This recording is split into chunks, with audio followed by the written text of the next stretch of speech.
Hi, this is Bex from channel bexbugoutsurvivor series, and in today's episode I'll be making a small modification to the SnugPak under blanket. On viewing the SnugPak, especially on other people's channels, there seem to be these foot and head end hollow spaces, and I didn't think that was right. Now, I'm not saying it's a flaw in the product, I'm saying it might be a design flaw, something that could have been eliminated at the drawing board. This is best explained just by setting it up, really, and you'll see immediately exactly what I mean. So let's first set it up how SnugPak say to set it up. These are the lines that actually hang your hammock to your suspension carabiner, and on the ends they say to put this around the tree. Well, let's do exactly that.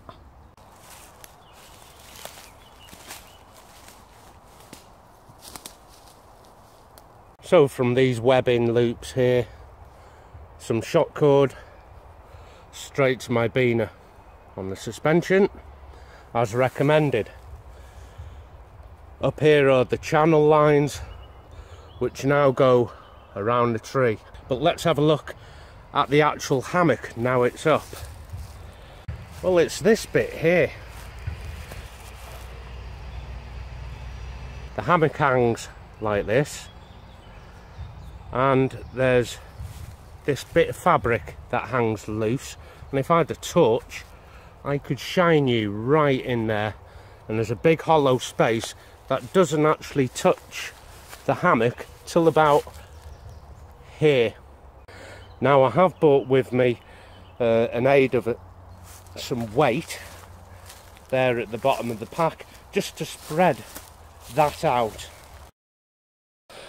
So I've put something in the hammock that simulates a bit of volume. Well, we still have this big gaping hole here. Let me see if I can move the volume up right to the head, see if that stretches out. Still there. Hello, can anybody hear me? Hello?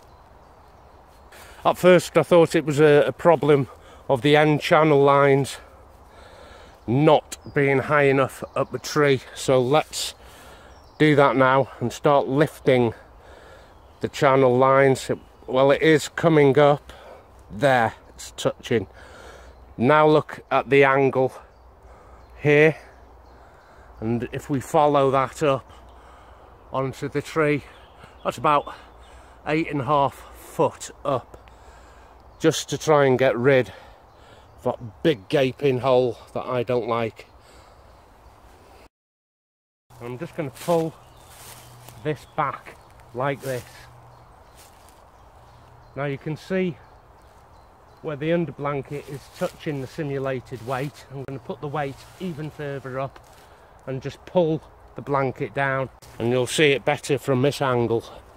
I can get my hand right under this space here, and I'm going to bring it down till it touches, which is here. Like I said, all I need to do to get rid of this dead material is to raise it. I was out the other night with this, and I did suffer cold spots all down my back, right in the middle there, on either side of my buttocks, and it was enough to annoy me all night. It was survivable, but I don't want to just survive, I want to be warm.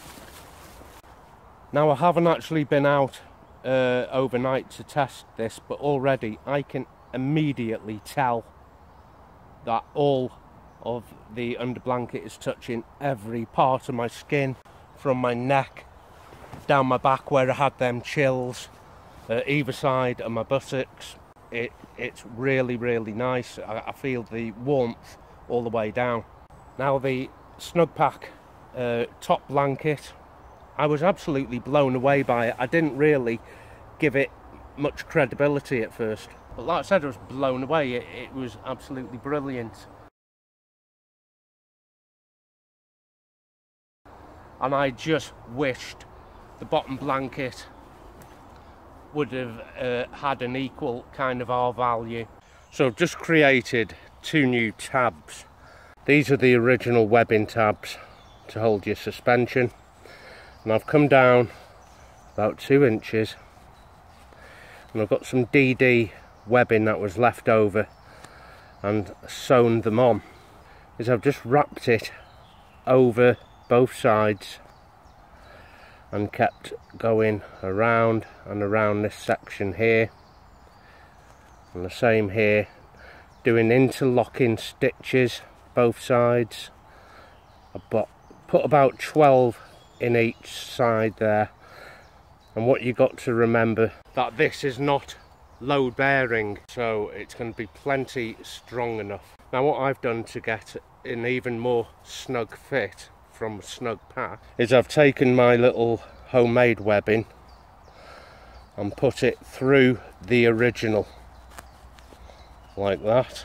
I've just come back to the shock cord and put it in like that. Just an overhand knot will do for now, so it looks like that. Now, had these original tapes been sewn on at a lower down point, it would have just solved this problem.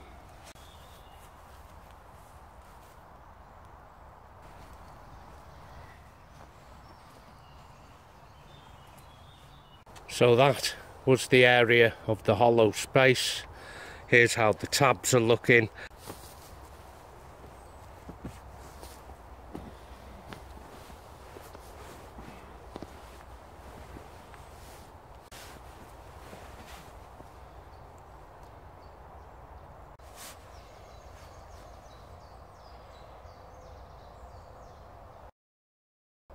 This time I've tied straight into the new webbing tabs that I've sewn on.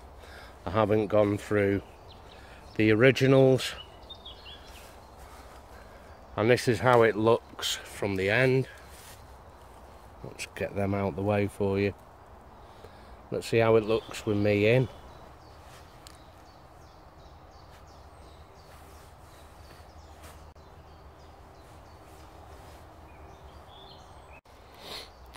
As a result of making that modification there, these are the channel lines. I've got mine in an overhand knot. Now these are the lines that are advised to go around a tree, but I often just click mine straight to the biner.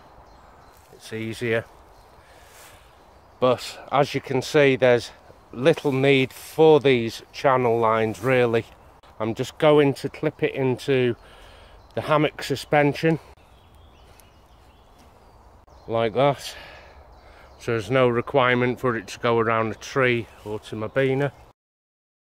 Now this part isn't necessary, but it does snug around your shoulders and feet a lot more if you just connect these two together.